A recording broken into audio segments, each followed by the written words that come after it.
السلام عليكم ورحمة الله تعالى وبركاته. كيف دايرين؟ لاباس عليكم؟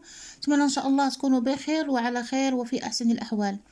تصريح خطير من زين الدين زيدان كيحذر فيه الفيفا قبل المباراة بين المغرب واسبانيا من الاخطاء التحكيمية، لان كما تيقول كما تعرفوا المنتخب بحق كيعرفوا المنتخبات العربية وخاصة المغرب انتهاكات تحكيمية ومؤامرات ضد المنتخبات العربية.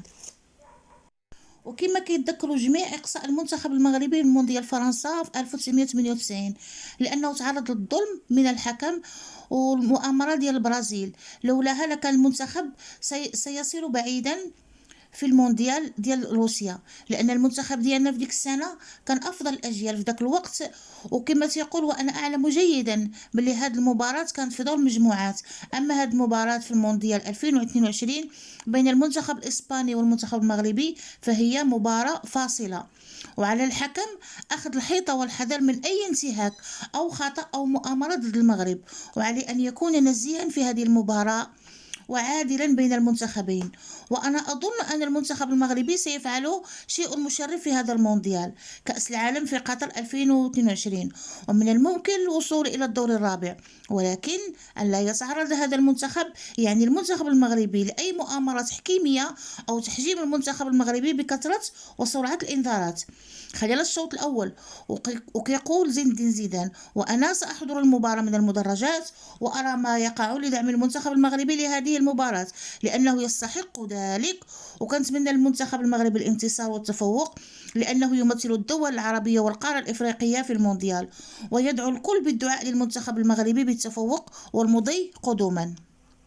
وأضاف زين الدين زيدان في واحد المؤتمر صحفي آخر على أن المنتخب المغربي كيلعب بكل قوة وحزم، ويملك أفضل وأحسن وأمهر اللاعبين اللي كيلعبوا في أكبر أندية العالم، وهو مستعد لإقصاء المنتخب الإسباني بكل سهولة نظرا لما قدمه في المباراة الثلاث في دور المجموعات مونديال 2022 في قطر.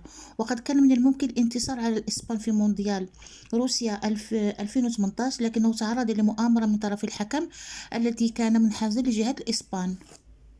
وبداية المؤامرة ضد المنتخب المغربي ديال التذاكر ديال الماتش ما بين إسبانيا والمغرب تم سحبهم من طرف رأس مالي ورجل أعمال إسباني، وما تبقى سحبهم الهنود والجزائريين، وذلك حتى لا يتركوا للمشجعين المغاربة أي فرصة للدخول للملعب لمساندة وتشجيع المنتخب المغربي. ولكن ربي كبير ضروري الدولة القطرية والجامعة المغربية لكرة القدم غيلقاو شي حل، لكن إن شاء الله يلقاو شي حل بإذن الله، لأن هذا في الحقيقة ظلم في حق المغاربة وفي حق العرب كلهم، كما قال الله سبحانه وتعالى: ويمكرون ويمكر الله والله خير الماكرين.